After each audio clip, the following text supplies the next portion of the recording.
Why oh why can't I make my mind up about this fucking game? I'm normally pretty decisive when it comes to critical opinions on games, but Dark Souls 2 seems to be the exception. There are some things that I really like about Dark Souls 2, and then there's some things that I really hate. I felt that I needed to give the game another run through following my video response to H-Bomber Guy, as I realised now that I was somewhat guilty of the smugness I accused Harris of having. In other words, it soured my critique in my own head, rendering it sort of pointless. What I'm going to do now, both for my benefit and hopefully yours, is attempt to set the record straight on Dark Souls 2, to form my final opinion and analysis on this game, and to close the book on it forever. So where on earth do we start? Dark Souls 2 always ranked fairly low in terms of my preference of the Souls games, but it might have changed on this latest playthrough. Looking back, I feel like I've been somewhat unfair to Dark Souls 2, but at the same time I also think that I've been more than fair in some instances. The common line that is thrown about is that Dark Souls 2 is a good game, but it's not a good Souls game. Originally, I thought this was a pretty good rationale. It fit well in my head. However, I don't think that that's really the case anymore. In preparation for my latest playthrough, I decided to approach it in a way I was surprised to realise that I hadn't actually tried before. I decided I was going to talk to every NPC, listen to all their dialogue, no skipping, do every quest line, minimal use of a wiki, and try to use a different build from the one that I'm normally comfortable with, and by Gwyn, I'm glad that I did. Using this set of rules really made the experience a lot more fun, and I'd recommend it to others who might not have given Dark Souls 2 a fair shake the first time they played it. There were a lot more surprises this time around, and I was able to notice a passive but definitely present attention to detail by the developers. That being said, there are elements of this game that I really hate and think are abysmal. We will go over all of this later on though. Keep in mind that this is for the Scholar of the First Sin edition of the game. It's the only version I own, and it's the only version I've ever played. Additionally, the order in which I played the games in was a bit weird. In terms of my personal Souls history, I played to Ornstein and Smo first, took a break for a year, came back, finished the game, beat Dark Souls 3, then played Dark Souls 2, then Bloodborne, and then Demon's Souls. I also read a lot of hatred of Dark Souls 2 before I played it, so this might have given me a bit of a bias before I actually played the game. Dark Souls 2 always felt a bit off to me because of some controller input issues that seemed to be particularly present on PC. There seemed to be a strange delay in movement that wasn't present in Dark Souls 1, 3, or even Demon's Souls and Bloodborne. Thankfully for this run, I found a third-party program that essentially fixes the problem, at least I think so. It's definitely felt less prevalent on this run.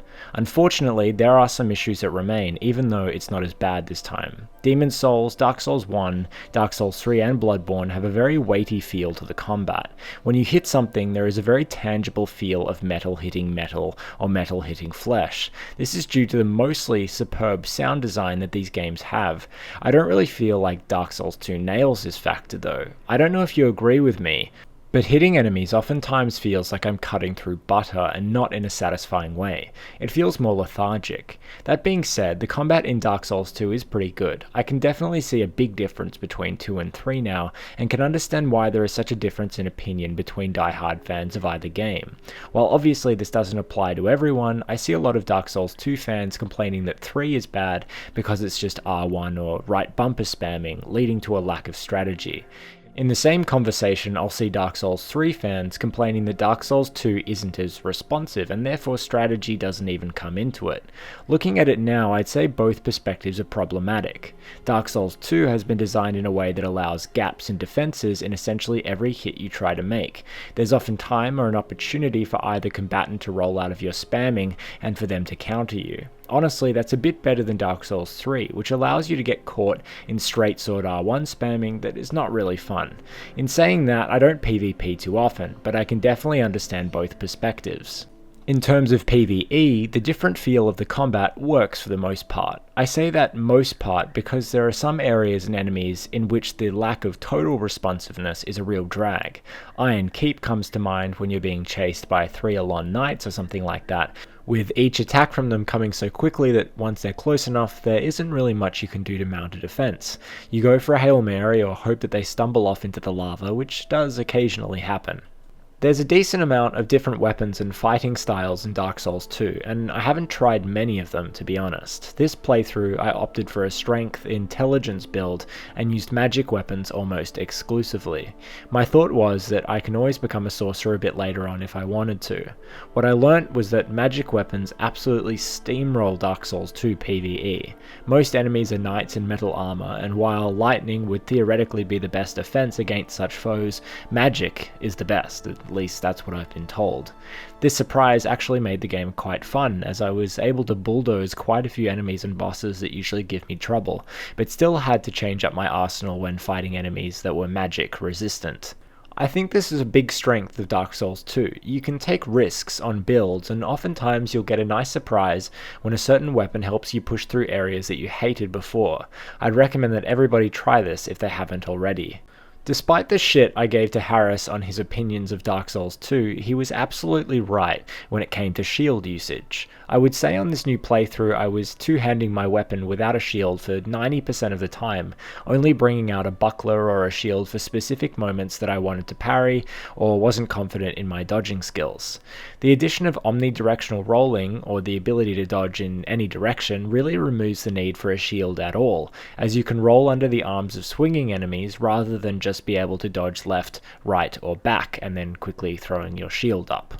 As Bloodborne tells us, shields do engender passivity, and though I still would defend the use of shields in Dark Souls 1 due to the way that rolling was designed. This is something pretty small, but I'd also like to talk about how platforming was expanded in Dark Souls 2. While there are still some annoying, or dare I say bullshit moments involving jumping in the game, and pretty much every game in the series to be honest, the extended distance that you can jump in Dark Souls 2 really opens up some areas. You have the confidence to make big leaps that you might not have in Dark Souls 1. That being said, it's not like in Dark Souls 3 where you can opt not to automatically roll after a jump, which might prevent some deaths. I haven't really had a chance to extensively test magic, pyromancy, and the like, but if it's anything like melee combat in terms of variety, I'm sure that it's pretty good. Let me know in the comments. Let's have a look at the story of Dark Souls 2 and see how it does. The intro cinematic has been criticized by some for not setting up the story much and to talk about the undead curse instead. I think this criticism is only partly valid. It does go for a different direction, definitely. It's not focused on setting up the main players like Dark Souls 1 did. That being said, it does offer quite a lot in other areas. We get a greater understanding and comprehension of the undead curse, which does play a huge role in the game, with your character trying to rid themselves of it. That being said, after playing Dark Souls 3 and all the DLC, I don't really want to get rid of the undead curse now that we have a much better understanding of it. It's much better defined now, with it being part of humanity's progression to its natural state. This element of the story is strengthened by the inclusion of human effigies. The feeling of continually hollowing and using effigies reminds one of a drug addict of sorts that has to keep taking something to prevent them from going insane, which I liked very much. The intro does play upon the theme of difficulty a fair bit as well, which I do not like, and I'm not the only person to notice this. After the success of Dark Souls 1, the difficulty became an obvious selling point for From, and something that they wanted to capitalize on, but I don't like how the lady in the intro and then the old firekeepers seem to go on a bit about how many times you're going to die. It just seems a little bit blunt to me, and probably made more sense to the developers when they were making the game. Like I said, I don't have a problem with the game spending time talking about more metaphorical ideas instead of setting up big characters, but there doesn't seem to be much build up to the big players at all really, which was a shame. I might be wrong about this, but I deliberately made an effort to talk to a lot of NPCs, and I don't think any of them talk about the first 4 great souls that you have to obtain to advance to Drangleic Castle. Before you jump down my throat, there are obviously exceptions to this. Vendrick is mentioned a lot, which creates a nice build up to his eventual reveal. I remember seeing him for the first time in my first playthrough, and I really like how it was handled. The same goes for the Old Iron King, which similarly has an interesting story. However, when it comes to the Lost Sinner, the Dukes de Freya, and the Rotten, I don't feel like that the same attention is really given to them, which is a little bit of a pity. I mean, when I was in the boss room with them, I didn't really feel much of a connection to the thing I was fighting, which is a shame because when that connection is formed, that's what makes some fights in these games truly brilliant. Examples from the series like Maria, Gammon, Gale, Artorias, and Gwyn are all beautiful because it feels like you're not even in a game when this really clicks. It feels more like you're fighting somebody with a past, with memories, and it makes the experience that much more interesting and memorable. Bosses like the Rotten don't really interest me in this way because there isn't much to latch onto. There are many bosses in Dark Souls 2 like this, honestly, which is a shame because there is a lot of potential. I'm not saying that there aren't good bosses in Dark Souls 2, there are, but I think you know what I mean. I honestly have to commend the lore of Dark Souls 2 because it's really great for the most part. There's a real dedication to world building that was also present in Dark Souls 1. There are many mentioned lands that we hear about, and you almost feel like you can comprehend the world at large in your head, and that the boundaries of the game are not just Drang Lake. Ferosa comes to mind in particular, but that might be because I've done a comprehensive analysis of it, and also it's really good, and if you haven't seen it, you should go watch it now. Dark Souls 2 really makes its story its own, which was great. Despite the Easter eggs present, you can tell that a great deal of thought has been put into the different elements of the world and how it all fits together. I would tentatively say that this was dialed back a little bit in Dark Souls 3, which relies quite a bit on established lore, mostly from the first game. From the perspective of die-hard fans of the series, I can definitely understand why Dark Souls 3 would have disappointed them, especially those whose first Souls experience was Dark Souls 2. This segues to NPC Encounters. In my opinion, NPCs in every Souls game have been a little bit of a letdown, except for some notable examples. I don't think it's entirely fair to heap shit on Dark Souls 2 NPCs for being bland or uninteresting because honestly, the technology that From commits to interactable NPCs hasn't changed since Demon Souls. The characters exist as a button that you press for information to advance their questline, so you basically get an item or something else at the end. This is a real shame because after playing through these games so many times, the characters just seem like lines of code and not like part of the world. I think something that FromSoft did in Bloodborne that they haven't really used since, sadly, is interactable dialogue. This is used very sparingly, but I really liked its inclusion, most notably with Alfred the Executioner, and how you have the choice of what to ask him about. I hope that From utilizes this more when they make their games in the future. I touched on the bosses before, but I feel the need to go into a little bit more detail. In every Souls game, there's bosses that I actively look forward to fighting as I progress through the game. There's False King Allant in Demon Souls, there's Artorias in Dark Souls 1, Soul of Cinder in Dark Souls 3, and pretty much every boss in Bloodborne except for a few obvious ones. For Dark Souls 2, there aren't too many, to be honest. Obviously your enjoyment of bosses is subjective, but there aren't a whole lot of bosses I look forward to in Dark Souls 2. That doesn't mean that I don't enjoy the boss fights, I do, but there isn't the same feeling of excitement in anticipation of a fight that I get from the other games. I think this could have been countered if each boss required a deliberate change or altering of strategy, but in the case of Dark Souls 2, a fire or magic weapon will be more than enough to breeze through most in the game. Maybe this is because I am a bit of a completionist with Souls games, and I like to collect all items and upgrade materials before going to the boss, which might make me a tad overpowered. I should try a more bare-bones run at some point. In saying that, however, I can still collect everything in Central Yharnam and still have Gascoigne or the Cleric Beast be a fun challenge. I always wondered what Dark Souls 2 would have been like if it was developed after Bloodborne rather than before it. I feel like it would have been very, very different and perhaps better in some respects. Do you think that's a possibility? I can't really say for sure. In terms of the level design itself, I do appreciate the diversity of level design that Dark Souls 2 offers. Even if I don't love every single boss, the sheer amount of different biomes and environments you traverse really impressed me the first time I played Dark Souls 2. Dark Souls 1 does what it does extremely well and fits together logically in a way that has been praised time and time again. Majula is my favourite hub in the Souls series though, I think, pretty much on par with Firelink Shrine from Dark Souls 1. One thing that is a bit of a letdown for me in Dark Souls 2 is the lack of interconnectedness, but in a specific way.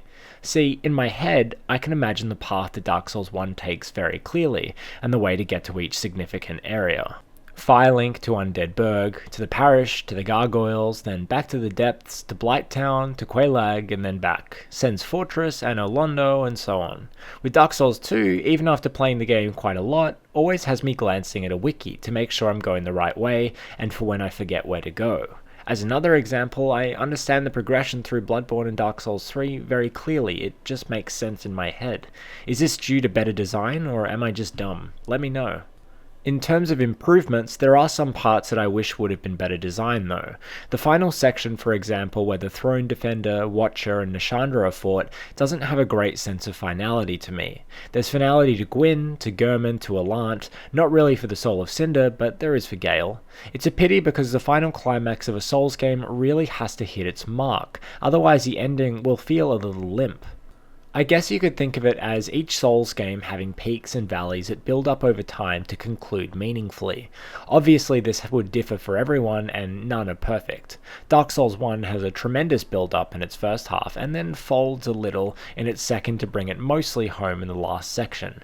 For Dark Souls 2, I would imagine it to be more of a slower progression through a longer timeline that is mostly enjoyable but lacking any huge release of catharsis. That's not an inherently bad thing though. I think I've made it pretty abundantly clear at this point that I do really enjoy parts of Dark Souls 2 a lot. This also ties into atmosphere, I think, which is something much more nebulous and hard to define. Dark Souls 1, most notably on my first playthrough, had a very tangible atmosphere. I felt out of place, continually facing enemies that saw me as more of an insect and exploring places that were never meant to be traversed by an ordinary hollow. It felt like a real bona fide adventure. I think most of us would agree that Bloodborne has the best atmosphere in the series, which is a game that capitalizes heavily on the intersection of visual design, sound design, and music, to a point that sometimes you feel like you can even smell Yharnam, with the odors of blood and filth filling your nostrils. Dark Souls 2 doesn't really have the same feel for me. I don't know what the feel of Drang Lake is like, what it smells like, or what it feels like to traverse. To be fair to Dark Souls 2 though, I feel the same way about Dark Souls 3, in that it doesn't really have its own defined atmosphere. Feel free to disagree with me on any of these points though. All in all, Dark Souls 2 is not a bad game. In fact, it's far superior to many games that are released these days. In fact, there's quite a lot of little things that I really enjoy about Dark Souls 2 that I didn't even have a chance to mention, like the fact that your character looks tired after losing a huge amount of health in a fight, and how this is fixed by healing or power stancing and so on. I hope this was more of a rational response to how I feel about Dark Souls 2, and have hopefully bettered your opinion of my ability to critically analyze things after my last video. As always, a really big shout out and thank you to my patrons. Thank you so much for your ongoing support. I'll see you all next time.